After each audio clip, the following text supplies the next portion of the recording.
урматтуу интернет сүйүүчүлөрү, сиздер менен Ражапов каналы.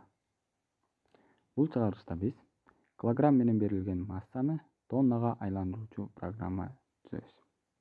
Анда эмесе баштадык. Киргизилген маалыматты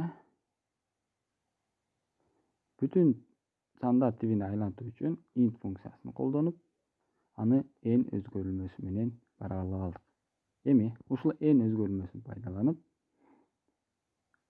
килограммды тоннага айландыруучу формуланы жазып алсак болот. Ал үчүн s өзгөрүлмөсүн түзүп, бир тоннада канча килограмм бар экенин эстейли. Бир тоннада 1000 килограмм бар экендиги белгилүү болгондуктан, киргизилген n килограммды бөлөбүз 1000 санына. Киргизилген n килограммды 1000 санына бөлүү менен биз тоннага айландырып алдык. Демек бизде жыйынтык бар. Эми муну print функциясынын жардамы менен экранга чыгарып алалы.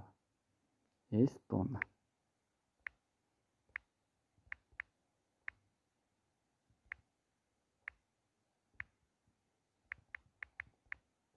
Текшерип көрөлү. Канча килограмм?